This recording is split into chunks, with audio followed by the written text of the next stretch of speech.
পৃথিবী যখন বড় একটি অ্যাস্টেরয়েডের আঘাতে ধ্বংস হয়ে গিয়েছে, তখন এই লোকটি একটি ক্যাঙ্গারুর সাথে বেঁচে আছে।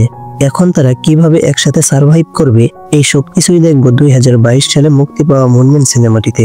তো আর দেরি না করে শুরু করা যাক আজকের মুভি। শুরুতে আমরা ওয়ে নামের একটি লোককে রকেটে বসে চাঁদে যেতে দেখতে পাই, কিন্তু এরই মাঝে পাই নামে এক বিশাল অ্যাস্টেরয়েড পৃথিবীর দিকে যেতে থাকে। এটা সেই অ্যাস্টেরয়েড থেকে বড় ছিল, যেটা পৃথিবীতে পড়ার কারণে ডাইনোসর ধ্বংস হয়ে গিয়েছে। এখন এই পাই নামের অ্যাস্টেরয়েড থেকে বাঁচার জন্য মানুষরা একটা প্ল্যান করে। চাঁদে যে স্পেস স্টেশনে উই যাচ্ছিল, এই স্পেস স্টেশনটি মানুষের প্ল্যানের অংশ হিসেবে বানানো হয়েছে, যেখানে অ্যাস্ট্রোনট অনেক ভয়ঙ্কর ধরনের হাতিয়ার তৈরি করবে, যেটা দিয়ে অ্যাস্টেরয়েডকে ধ্বংস করা হবে এবং সেটার ধ্বংসাবশেষ চাঁদে থাকা গ্রাফিটির সাহায্যে পৃথিবী থেকে দূরে টেনে নিয়ে আসা হবে। একটানা 8 বছর কঠোর পরিশ্রম করার পর অবশেষে মানুষরা এই মিশনে সফল হয়। এখন নিজের কাজ শেষ করে ওয়ে এবং তার সাথীরা পৃথিবীতে ফিরে যেতে প্রস্তুত হতে থাকে। কিন্তু ফেরত যাওয়ার আগে ওয়ে তার কমান্ডার জিং এর সামনে নিজের ভালোবাসার কথা বলতে চাচ্ছিল।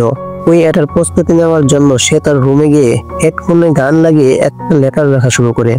সে সময় জো নামের এক অ্যাস্ট্রোনট ঘাবড়ে জিংয়ের কাছে এসে একটা খবর দেয়। আসলে তারা যে অ্যাস্ট্রয়েডকে ধ্বংস করেছে, সেটার কিছু ধ্বংসাবশেষ তাদের পেশের দিকেও আসছে, যেটা কিনা আর আধা ঘন্টার মধ্যে এখানে এসে পড়বে। এই খবরটা পাওয়ার সাথে সাথে জিন পুরো স্পেস স্টেশনকে খালি করার অর্ডার দেয়, যার পরে সবাই খুব দ্রুত নিজেদের রকেটের দিকে ছুটে যায়। কিন্তু এদিকে রুমের মধ্যে উয়ে এখনো তার লাভ লেটার লিখতে ব্যস্ত ছিল, আর কানে থাকা হেডফোনের কারণে সে ওয়ার্নিং অ্যালার্ম শুনতে পারছিল না। কিন্তু কিছুক্ষণ পর তার নজর প্রথম রকেটের উপর পড়ে, যেটা লঞ্চ হয়ে গেছে। এগুলো দেখে সে খুব দ্রুত তার রকেটের দিকে যেতে থাকে, যদিও সেখানে আরো 6টি রকেট অবশিষ্ট ছিল, যেটা দেখে ওয়ে কিছুটা স্বস্তি পায়। কিন্তু তখনই 5টি রকেট একসাথে উড়ে যায়, যেটার পরে ওয়ের কাছে লাস্ট একটি রকেট বাকি ছিল। সে তার টিমের সাথে যোগাযোগ করার পুরোপুরি চেষ্টা করে, কিন্তু কোনো রাস্তা না থাকায় সে তার রোভারকে টপ স্পিডে নিয়ে যায়। কিন্তু রাস্তায় তার সামনে একটি বড় গর্ত ছিল, আর তার রোভার সোজা সেই গর্তে পড়ে যায়। যতক্ষণে সে গর্ত থেকে বের হয়ে আসে, ততক্ষণে শেষ রকেটটি উড়ে চলে যায়। আর এতক্ষণে তো সেই জায়গায় অ্যাস্ট্রয়েডের ধ্বংসাবশেষ পড়তে শুরু করেছে, যেটা থেকে বাঁচার জন্য ওয়ে আরেকটি গর্তে লুকানোর কথা ভাবে। কিন্তু সে সেখানে যাওয়ার সময় অ্যাস্ট্রয়েডের কিছু অংশ সেই গর্তেও পড়ে যায়, যার ফলে ওয়ে দূরে গিয়ে ছিটকে পড়ে যায়, যার কারণে সে কিছুক্ষণের জন্য অজ্ঞান হয়ে যায়। এরপর যখন তার হুঁশ আসে, তখন তার বিশ্বাস ছিল পৃথিবী থেকে তাকে খোঁজা কোনো কঠিন কাজ নয়। কিন্তু তখন বড় একটা অ্যাস্ট্রয়েড সোজা পৃথিবীতে পড়ে, যার কারণে পুরো পৃথিবী ধ্বংস হয়ে যায়। পরবর্তী 6 মাস ওয়ে ক্রমাগত পৃথিবী থেকে সংযোগ করার চেষ্টা করে, কিন্তু সফলতা না পাওয়ার কারণে সে তার ভাগ্যকে স্বীকার করে নেয়। ভাগ্যক্রমে এই স্পেস স্টেশনে প্রচুর খাবার পানি মজুদ রয়েছে, যেটা দিয়ে ওয়ে তার বাকি জীবন কাটিয়ে দিতে পারবে। সব শহীদের দাফন করার পর ওয়ে তার জীবনের সব ইচ্ছা পূরণ করার সিদ্ধান্ত নেয়, যেটার মধ্যে প্রথমে আসে কমান্ডার জিং এর রুমের মধ্যে কিছুটা সময় কাটানো। কিন্তু সে জিং এর রুমের পাসওয়ার্ড জানতো না। তার দ্বিতীয় ইচ্ছা ছিল চাঁদের মাটিতে সার্ফিং করা, কিন্তু শুরুতে এটা করতে গিয়ে সে খুব বাজেভাবে উপর থেকে পড়ে যেতে থাকে। তবে অনেকদিন চেষ্টা করার পর অবশেষে সে সার্ফিং করতে সফল হয়। কিন্তু এখনো সে জিং এর রুমের পাসওয়ার্ড খুঁজে পায় না। সে অনেক র্যান্ডম পাসওয়ার্ড টাইপ করে, কিন্তু কোনো কাজ হয় না, যেটাতে রেগে গিয়ে সে ওই দরজাটাকেই উড়িয়ে দেয়। তারপরে সে জিং এর একটি ফটোর সাথে ডেটে যাওয়ার সিদ্ধান্ত নেয়, যেটা করতে গিয়ে জিং এর মুখের উপর টর্চ পড়ে যায়। আর এই সুযোগটাকে কাজে লাগিয়ে সে জিং এর ছবিটাতে চুমু দিয়ে দেয়। কিন্তু সে জানতো না এই স্পেস স্টেশনের পুরো টিম তাকে পৃথিবীতে থাকা হেডকোয়ার্টার থেকে দেখছিল, আর তারা তার এই কাজ দেখে সবাই নিজেদের চেহারা সরিয়ে নেয়। আর এদিকে জিং তো এগুলো দেখে পুরোপুরি অবাক হয়ে যায়। নেটওয়ার্ক খারাপ হওয়ার কারণে তারা উয়ের সঙ্গে কথা বলতে পারছিল না, শুধু সেখানে থাকা ক্যামেরার সাহায্যে তাকে দেখতে পারছিল। এখন যেহেতু উয়ে কোনো বিপজ্জনক সমস্যাতে আছে বলে মনে হচ্ছিল না, তাই জিং উয়ের রেস্কিউ মিশন বাতিল করার সিদ্ধান্ত নেয়। কিন্তু চেয়ারম্যান কাং তাদের বলে সরকার আগামী 30 দিনের মধ্যে উয়ের এই নতুন জীবনকে সারা বিশ্বে দেখানোর সিদ্ধান্ত নিয়েছে।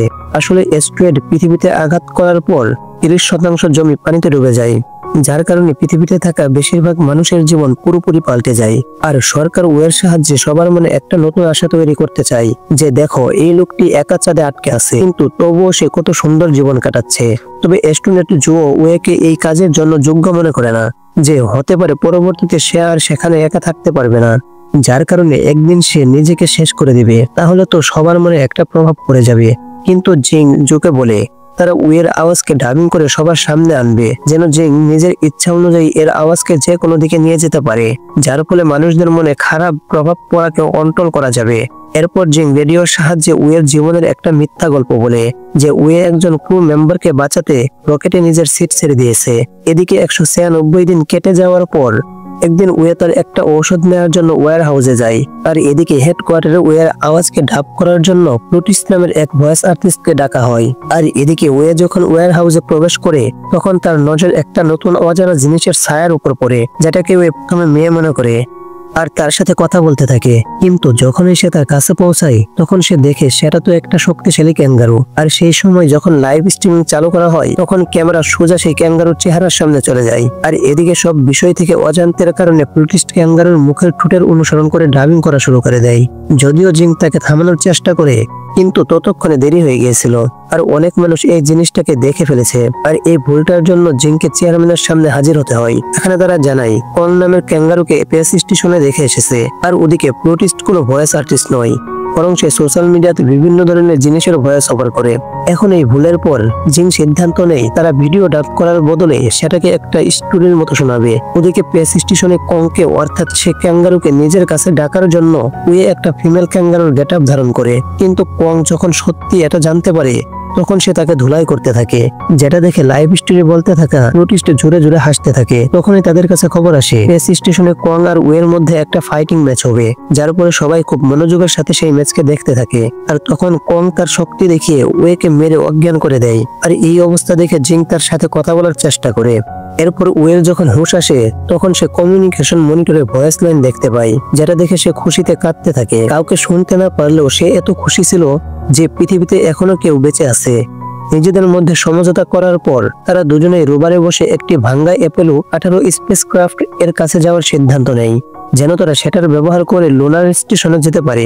এখানে উইয়ে তার পুরো চেষ্টা দিয়ে লুনার ডককে খুঁজতে থাকে, যেটা কিনা উইয়েকে সাহায্য করতে পারবে। এরপর উইয়ে তার পুরো মনোযোগ সেই স্পেসক্রাফটটিকে ঠিক করার কাজে দেয়, যেটা দেখে পৃথিবীতে থাকা সবাই অবাক হয়ে যায়। এরপর জিং যখন তার ফাইল চেক করে তখন জানা যায় উইয়ে আসলে ফ্লাইট ডাইনামিক ইঞ্জিনিয়ার ছিল, কিন্তু সেই পেস স্টেশনে মেইনটেনেন্স ডিপার্টমেন্টে কাজ করছিল। এদিকে মোট 282 দিন হয়ে যায়। একদিন উইয়ের মনে পড়ে তারা এখানে থাকা একটি হাতিয়ারকে প্রোটোটাইপ ইঞ্জিনের মতো ব্যবহার করতে পারবে, কিন্তু এটা অনেক বিপজ্জনক। তবে এরপরও কং তার সাথে থাকার জন্য তৈরি ছিল। উইয়ের কথা শুনে অ্যাস্ট্রোনট জো বলে এই কাজটা হতে পারে, কিন্তু সূর্য ডোবার আগে সেটাকে পেসের মধ্যে আনা অনেক মুশকিল, কারণ উইয়ের রোভারটি সোলার পাওয়ারে চলে।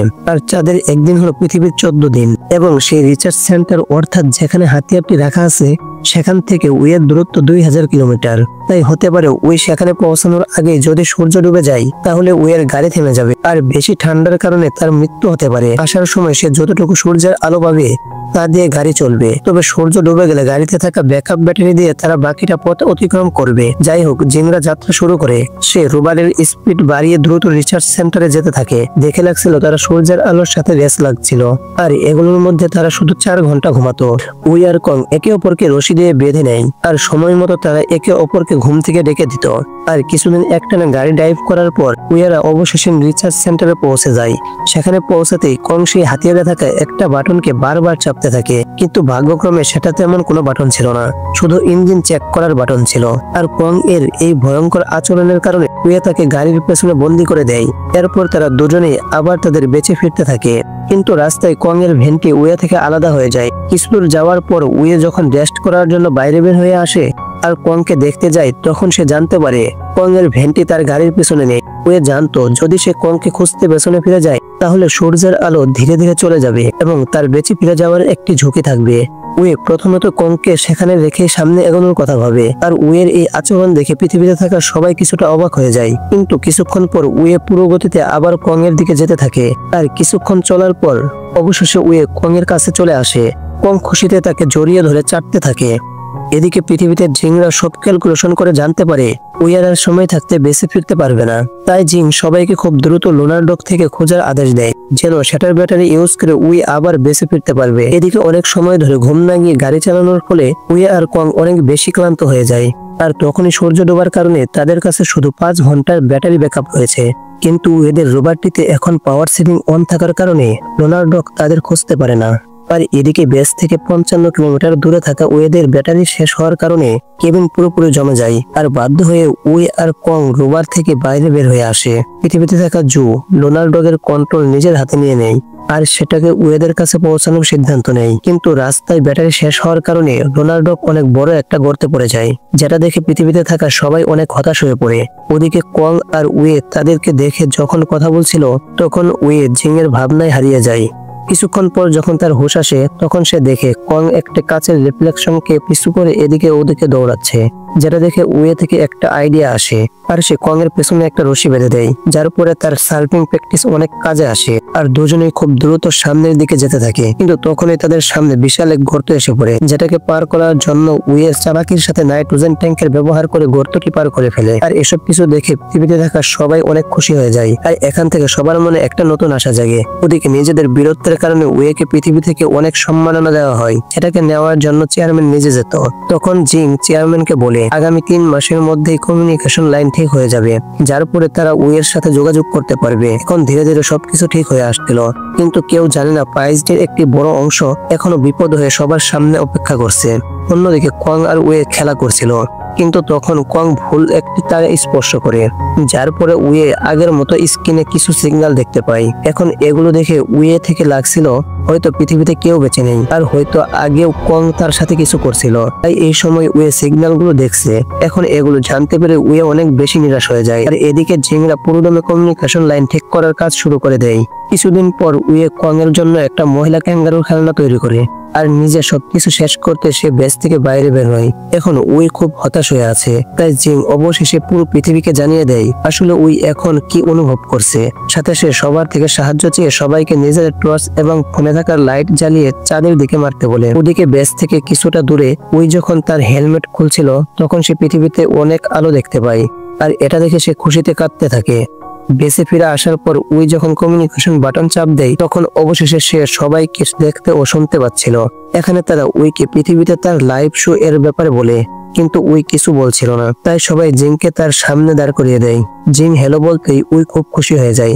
আগামী কয়েকদিন ধরে সবাই ওইকে তার স্পেস ক্রাফটটি ঠিক করার কাজে সাহায্য করে, আর এভাবে সম্পূর্ণ স্পেস ক্রাফটটি ঠিক হয়ে যায়। একদিন রাতে যখন ওই জিং এর সাথে একা কথা বলার সুযোগ পায় তখন ওই জিংকে বলে সে মেইনটেনেন্স ডিপার্টমেন্টে শুধু তার জন্য জয়েন করেছিল। আসলে সে প্রথম এই ডিপার্টমেন্টে জয়েন করার জন্য রাজি ছিল না, কিন্তু একদিন সে তার পাশ দিয়ে জিংকে যেতে দেখে, আর তাকে দেখেই ওয়ের মনে লাড্ডু ফুটে।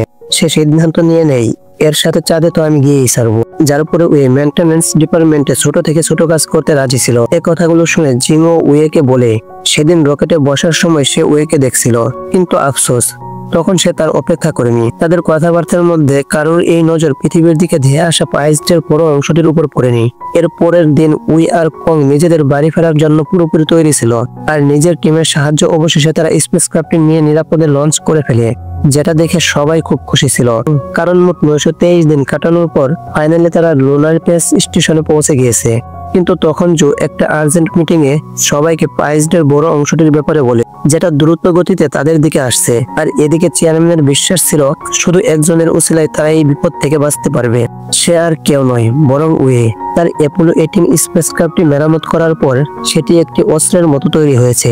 এখন এগুলো শুনে জিম কন্ট্রোল রুমে গিয়ে ওয়ের লাইভ স্ট্রিমিং বন্ধ করে দেয়। এরপরে সবাই অনেক অবাক হয়ে যায়। এরপর জিম ওয়ের সাথে কথা বলার আগেই ওয়ে এই বিপদের ব্যাপারে জেনে গিয়েছে। আসলে সে হেডফোনের সাহায্যে তাদের সব কথা শুনে ফেলেছে। আর ওয়ে বলে যেহেতু সেই মিসাইলে ইঞ্জিন নেই তাই তার থেকে নিজের মিসাইলটি নিয়ে S2 এ আঘাত করতে হবে, আর মিসাইলটি অ্যাক্টিভেট হওয়ার আগেই তাকে স্টেশনে ফিরে আসতে হবে। এই মিশনে তার বেঁচে থাকার চান্স খুবই কম, তবুও ওয়ে এ কাজকে করার জন্য রাজি হয়ে যায়, কারণ সে জানে পৃথিবীকে বাঁচানোর দায়িত্ব এখন তার কাঁধে। সাথে সে জিংকে বলে যদি ওয়ে মারা যায় তাহলে জিং যেন নিজের জন্য কাউকে খোঁজে, কারণ সে চায় না জিং যেন তার বাকিটা জীবন দুঃখী হয়ে কাটায়। ওয়ে রাজি হতে সবাইকে আন্ডারগ্রাউন্ড বাংকারে যাওয়ার আদেশ দেওয়া হয়। এদিকে ওয়ে সর্বপ্রথম কংকে তার সিট বেলে বেঁধে দেয় যেন সে নিরাপদে পৃথিবীতে পৌঁছাতে পারে, কিন্তু কং তার বন্ধুর সাথেই থাকতে চায়, কিন্তু ওয়ে তাকে জোর করে বেঁধে দেয়। দুজনে আলাদা হতেই ওয়ে তার মিশন শুরু করে, আর সে অনেক পাথরের সম্মুখীন হয়। সেখান থেকে একটি পাথরে বাড়ি খাওয়ার কারণে তার স্পেসক্রাফটটি গোল গোল ঘুরতে থাকে, যেটাকে আটকানোর জন্য ওয়ে তার কম্পার্টমেন্টকে ক্রাফট থেকে আলাদা করে দেয়।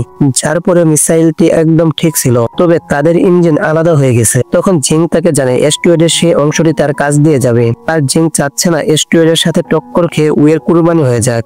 উয়ে তাকে বোঝায় তাকে এখন শুধু পৃথিবীকে রক্ষা করার কথা ভাবা উচিত। এরপর সে স্পেসক্রাফটটিকে এস্ট্রয়েডের দিকে বেঁকে দেয়। এরপর জিংকে লাইভ স্ট্রিমিং শুরু করতে বলে। এরপর সে মিচেলকে ডিটেচ করে। সাথে সে সবাইকে বলে সে সব সময় ভাবতো হয়তো সামনের গুলো মরবে, না হলে পেছনের গুলো, মাঝখানে কাজ করাই ভালো। কিন্তু আজ সে পৃথিবী আর এস্ট্রয়েডের মাঝখানে রয়েছে। এরপর সে জিং এর পছন্দের গান গিয়ে দ্রুত গতিতে এস্ট্রয়েডের দিকে যেতে থাকে, যেটা দেখে জিং এর সাথে সবাই কাঁদতে থাকে। আর এস্ট্রয়েডের কাছাকাছি পৌঁছার পর জিং মিসাইলের বাটনটিতে চাপ দিতে চাচ্ছিল না। তার মাথায় তখন উইয়ের সাথে কাটানো কিছু মুহূর্তের কথা মনে পড়ছিল।